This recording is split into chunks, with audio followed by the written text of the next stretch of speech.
palong-palong. Ito yung palong-palong kaninang away. Kaya naman, ano ang endearment ng couple? Dab! Dabis! Correct! Next question. Saan nagkakilala ang couple? Ayan, may tagal lang, oo. Sumu-sumu pa yan, may lamang 5 mm. Ako. Iba Zambales, kasama ko doon. Ah! Ano yan, third wheel? Dahil kasama ka, deserve mo ang 1 million! 1M lang yan, be. Alam mo yan, pwede mo lang pangkabuhayan mo yan. Gawin mo ang lahat ng gusto mo. Makakamit mo dahil dyan sa regalo ng ating bagong kasal. Alright, next question. Sino ang unang nagsabi na I love you, go! Hindi niya alam kung ano unahin niya. Sagutin ako, kainin. Ano ang sagot ay si Kuya Jerome! Piling ka, trip to Korea or Starbucks? Trip to Korea. Anong taon? Anong taon unang nagkakilala ang couple? Ay, puro dito. Okay, Amiel. Okay, go Amiel. 2015? 20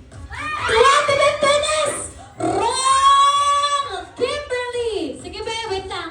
Lalapitan kita dyan, hindi pwedeng hindi. Kasi ikaw lang kilala ko dito. Anong taon una nagkakilala ang couple? 2018. Wala! Lower! Dito tayo. Mamaya na kayo dyan. Dito tayo sa mga tropa pits. Tropa pits na tunay. Sige. Ito, yung pinsan. Sige po, anong taon una nagkakilala sila? Ano po, 2016. 2016 is correct! Sige. Netflix package. Alright, sige. Kung mahilig ka manood Netflix and chill. Yun.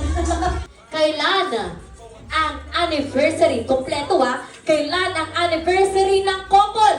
May taon na. Ang kailangan na lang ninyo ay buwan at date. Pang number 7 sa kalendaryo. Anong buwan yon? Anong buwan yon? Hula nyo na lang yung ano. Sige, Kim. Alright, Kim. Kailan ang anniversary ng couple? Sige, magbilang ka. July 27. 2016! Correct! Okay, Kim, pili ka dyan. Then, baka gusto mag-relax. Ben, lagi kita nakita, nagre-relax. Hindi, nakikita ko lang yung mga migraine niya. Okay, congratulations sa 5 nanalo sa ating trivia game.